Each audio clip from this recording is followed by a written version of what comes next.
Minister of State Joseph Harmon at Thursday's post-cabinet press conference updated the media on key issues. The minister announced that state pension has increased threefold from $10,000 monthly to $30,000. Cabinet on Tuesday approved a submission for the increase in the maximum annual rate of the state pension from $120,000 to $360,000. He also announced that Professor Noel Muniz, a well-known Guyanese historian, will now be paid a state pension. According to the minister, she has met the eligibility criteria under the State Pension Act, describing her as most deserving. Based on the experience, based on the quality of service which was given by Sister Muniz, that the present pension, state pension she was receiving was very inadequate to at least maintain her in a decent state of life in her latter days. Impressed with the government's 2025 energy mix proposal, or deforestation rate of 0.05, one of the lowest, the role President David Granger has been playing in championing the Norway Forest Agreement. Minister Harmon announced that these monies will be placed into the trustee account for release to Guyana following an urgent trilateral meeting with representatives of Norway, Guyana, and the Inter-American Development Bank, IDB. He explains. There was $80 million that is earned that had been placed with the IDB. And that money seemed to have been tied to the Amila Falls hydroelectric project.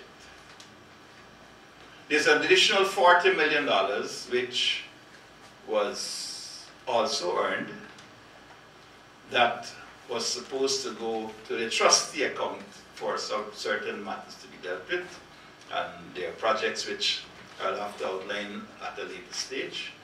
And then of course there's an additional amount, I think now it probably is about $10.5 million, which is meant to be, as I understand, final payment, because we've lost some of the money because of exchange rate fluctuation, because the monies are denominated, the contract is denominated in krone, Norwegian krones, and when they transfer into the US dollar accounts, you actually lose sometimes in that transaction. We were also penalized along the way. This is even before we came into office. There were some penalties which amounted to several millions of dollars because of the failure of the government at that time to satisfy the requirements under that agreement. So the good thing about this is that we have been now given sort of the green light that the $80 million can be utilized for solar energy. Government is committed to fulfilling its promise during the second part of this year. More than 2,000 redundant sugar workers are soon to receive the final portion of their severance pay. According to Minister Harmon, the funds to meet this payment will come from amounts accumulated from budgetary cuts to several ministries and departments of state, in keeping with a previous directive by Cabinet. I did report this matter here that, that several ministries were actually asked to do a cutback on their budgetary allocations, and we anticipated that all of the money will come from that process. Half of it has already been paid, and the second tranche will take place. It will come directly from government sources that will be paid in the second half of the year. I've learned that some attorneys actually gone to court to get a determination that these monies are owed. In fact, the government has acknowledged that. So sometimes I really wonder why people are in a sense abusing the court system by going to get a declaration and saying to the government, asking the court to tell the government that you must pay, when in fact the government has already determined that it will pay, and that it will pay the second tranche within the second half of the year. The downsizing of the sugar industry to 3 estates is among recommendations outlined in a state paper on the industry's future. The end result will see Gaisuku consisting of 3 estates and sugar factories. These will be Blairmont in the West Bank Berbice, Albion Rosal in East Berbice, and the Iflot Wales Estate in West Demerara. The Regional Emergency Operations Center of Region 9, Upper Takatu, Upper Essequibo, has been activated in response to flood situation in Rupununi. According to Minister Harmon, the Cabinet has been briefed on the current situation. Cabinet was informed that the water levels in the rivers and creeks are rising rapidly across the region, and that the water level in Lethem and neighboring communities had increased by approximately 5 feet between 0500 hours and 11 hours on Wednesday, July 4, 2018. It was reported that 25 residents had been evacuated from their homes and housed at temporary shelters at Culvert City Nursery School, Tabachinga Community Center, and the Amranian Hostel, while additional affected residents evacuated to relatives' homes on higher ground. Importantly, the State Minister noted that residents of Region 9 are being kept abreast of the responses to the flood situation via the 3 community radio stations commissioned by the government. The community radio stations which have been established in the hinterland region is playing an important role in keeping residents in these communities informed about the actions that are being taken by the government and by the regional administration.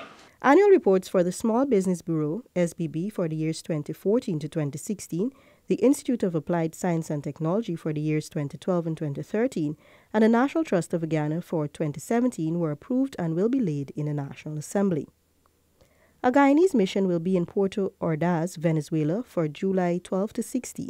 This will enable the Ministries of Foreign Affairs and Citizenship to plan a more effective response to the influx of Venezuelan migrants and returning nationals.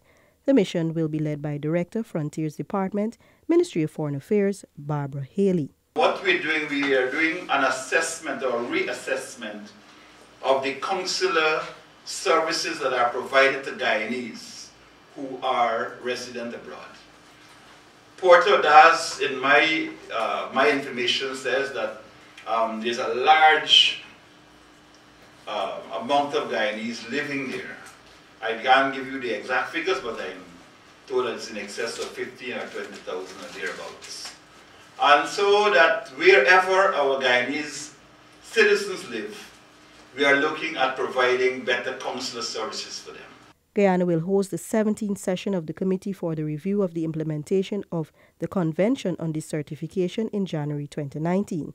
The State Minister said 196 representatives are expected to participate in CRIC 17. This will review the implementation of the United Nations Convention to combat desertification. This is the first time an event of this nature will be hosted in the Caribbean, and Guyana is expected to benefit in a number of ways. By hosting this event, Guyana is expected to benefit in a number of ways, including improving our capacity to address land degradation issues and support national efforts to sustainably utilize our land space. 2, to develop capacity to host international fora. And 3, to allow Guyana to demonstrate our support and solidarity with countries that face the threat of desertification. Cabinet also approved the draft Memorandum of Understanding between Guyana and the People's Republic of China.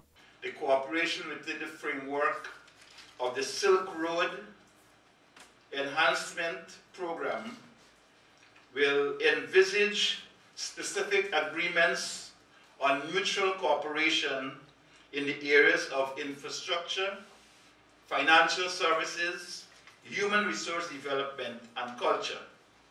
Minister Harmon also expressed best wishes to students who sat the National Grade 6 assessment and credited the success rate to a number of government interventions. The public schools have actually started to turn around the situation, and this year they've done very well. I believe this in large measure is due to several factors. One has to do with the fact that students are now provided with transportation to school, the 5Bs program, that's one thing. Secondly, it has to do with the fact that There's an active and vibrant school feeding program which allows for students to be fed at school. Thirdly, it has to do, of course, with the fact that after the 2016 results, government had made an emergency intervention, particularly to look at the results in mathematics and English. And we can actually see those benefits now coming out. So we want to congratulate all of those students, and in particular those who got 100%. 100%, I mean, that is fantastic.